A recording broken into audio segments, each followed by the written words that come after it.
Good morning students. हमने last class में return to factor को स्टार्ट किया था। रिटर्न टू फैक्टर के मेनली देखा जाए तो 3 फेजेस थे: increasing return to factor, constant return to factor and diminishing return to factor. Today we discuss about the increasing return to factor को discuss करेंगे। Here it is clear from its name, इसकी name से ही clear है। Increasing का मतलब बढ़ना, तो इसको हिंदी में क्या बोलते हैं? रिटर्न का मतलब क्या होता है हमारे कि आपको जो प्रतिफल मिले। रिटर्न का मतलब प्रतिफल, फैक्टर का मतलब कारक, इंक्रीजिंग का मतलब बढ़ते हो। तो इंक्रीजिंग रिटर्न टू फैक्टर का मतलब क्या होता है? कारक के बढ़ते प्रतिफल। तो इसके नेम से ही क्लियर है इंक्रीजिंग। जैसे जैसे आप क्या करते हो, फिक्स फैक्टर को कंबाइन करते हो वेरिएबल फैक्टर के साथ, तो आपका टोटल आउटपुट क्या होता है? इंक्रीज होता है। कैसे इंक्रीज होता है? इंक्रीजिंग रेट से इंक्रीज होता है। So it is called increasing return to factor. So हम इसके अब डेफिनेशन को स्टडी करते हैं। When more and more variable factor combine with fix factor, जब more and more variable factor को फिक्स फैक्टर के साथ कंबाइन किया जाता है, जब टोटल आउटपुट इंक्रीज होता है हमारा इंक्रीजिंग रेट से, इसी को क्या बोलते हैं? Increasing return to factor. When more and more variable factor increasing return to a factor refers to a situation when more and more variable factor combined with the fixed factor, the total output increase at increasing rate is called increasing return to a factor. तो हमारे कारक के बढ़ते प्रतिफल क्या होते हैं? जैसे जैसे हम वेरिएबल फैक्टर्स को परिवर्तनशील कारक और स्थिर कारक के साथ कंबाइन करते हैं, तो जो हमारा आउटपुट इंक्रीज होता है बढ़ती हुई रेट से इंक्रीज होता है, बढ़ती हुई दर से जो हमें मिलता है उसको क्या बोलते हैं? कारक के बढ़ते प्रतिफल कहा जाता है। इसकी क्या सिचुएशन होती है मेनली कि हमारी मार्जिनल प्रोडक्टिविटी इंक्रीज होती है, तो मार्जिनल कॉस्ट क्या होती है? हमारी डिक्रीज होती है। ठीक है, अभी कैसे डिक्रीज होती है? देखो, just like we produce 1 pair of shoes, तो हमारी जो कॉस्ट आएगी वो ज़्यादा आएगी थोड़ी सी। अगर मैं 2 पेयर शूज़ को प्रोड्यूस करूँ, मतलब साइड से अगर जो मैंने लेदर यूज़ किया साइड से 1 पेयर ऑफ शूज़ बन जाता है, तो दोनों को प्रोड्यूस करने की कॉस्ट क्या होगी? मेरी कम हो जाएगी। तो मार्जिनल प्रोडक्टिविटी का मतलब क्या होता है कि एडिशनल गुड्स को प्रोड्यूस करते हैं तो हमारी मार्जिनल प्रोडक्टिविटी जो इंक्रीज होती है, तो एडिशनल गुड्स को प्रोड्यूस करने से हमारी मार्जिनल कॉस्ट भी क्या हो जाएगी? हमारी कम। जैसे जैसे हम यूनिट इंक्रीज करते हैं, जैसे जैसे हम यूनिट वाइज प्रोडक्शन को बढ़ाते जाते हैं, तो हमारी कॉस्ट लागत क्या होती जाती है? हमारी कम होती जाती है। तो जैसे जैसे आपकी मार्जिनल प्रोडक्टिविटी, सीमांत उत्पाद बढ़ेगा, तो सीमांत लागत क्या हो जाएगी? आपकी कम। Here we discuss about the schedule of the increasing return to factor का शेड्यूल को डिस्कस करेंगे। Unit of labour, unit of land. हमने टोटल प्रोडक्ट अभी जो इंक्रीजिंग रिटर्न टू फैक्टर की डेफिनेशन क्या पढ़ी थी? When we combine more and more variable factor, labour क्या है? Variable factor with fix factor, labour land के साथ जब कंबाइन करता है तो हमारी टोटल प्रोडक्टिविटी कैसे इंक्रीज होती है? इंक्रीजिंग रेट से। अब इंक्रीजिंग रेट का मतलब देखो, यहाँ पे 4 से 6 10 होगी, कितने का इंक्रीज हुआ? 6 का। 10 से 18 कितने का इंक्रीज हुआ? 8 का। मतलब 6 से 8 होगी और यहाँ पे 10।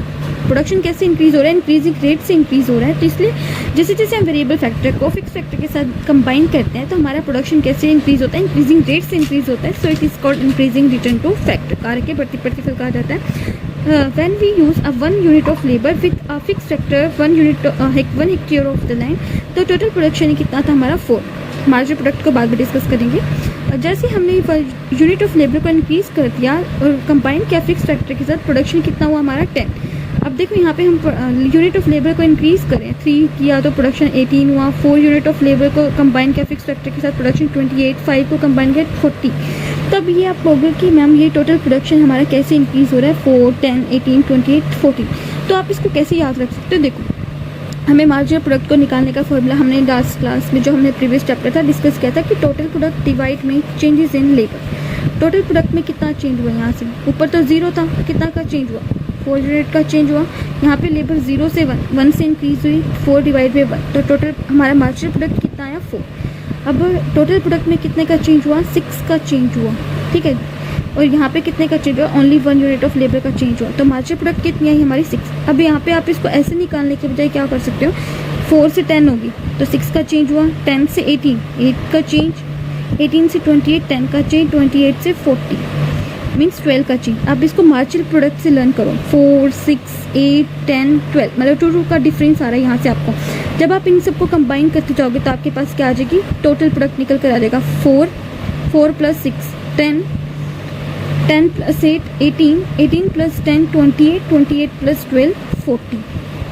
ठीक है, तो ये हमारा शेड्यूल था इंक्रीजिंग रिटर्न टू फैक्टर। सो आप इससे भी लर्न कर सकते हो इसकी डेफिनेशन को। When we use increasing return to a factor refers to a situation when we use more and more variable factor with fixed factor, the total product increase at increasing rate is called increasing return to factor.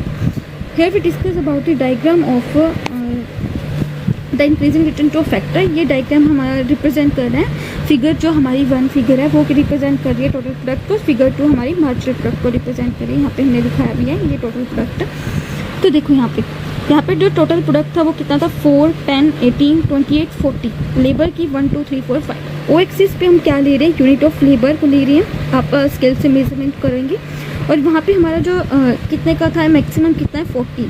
तो हम यहाँ पे कैसे difference ले रहे हैं, 10, 20, 30 और 40 का लेकर चल रहे हैं। जब आप यहाँ पे कंबाइन करते हो, देखो जब 1 यूनिट ऑफ लेबर प्रोड्यूस की तो प्रोडक्शन कितना था हमारा 4, तो यहाँ पे हमने मैच कर दिया। जब 2 यूनिट ऑफ लेबर लगाई तो हमारा प्रोडक्शन कितना हो रहा है 10। 2 यूनिट ऑफ लेबर प्रोडक्शन कितना हो रहा है 10। इन द सेम सेंस जब आप इसको मैच इट करेंगे तो आपके पास टोटल प्रोडक्टिविटी इस तरह से अपने आप निकल कर आ जाएगी। ये हमारा जो डायग्राम है टोटल प्रोडक्टिविटी को शो कर रहा है। हमारा जैसे जैसे यूनिट ऑफ लेबर को इंक्रीज़ कर रहे हैं तो हमारा जो पर यूनिट जो प्रोडक्शन है वो क्या हो रहा है, इंक्रीजिंग रेट से इंक्रीज़ हो रहा है।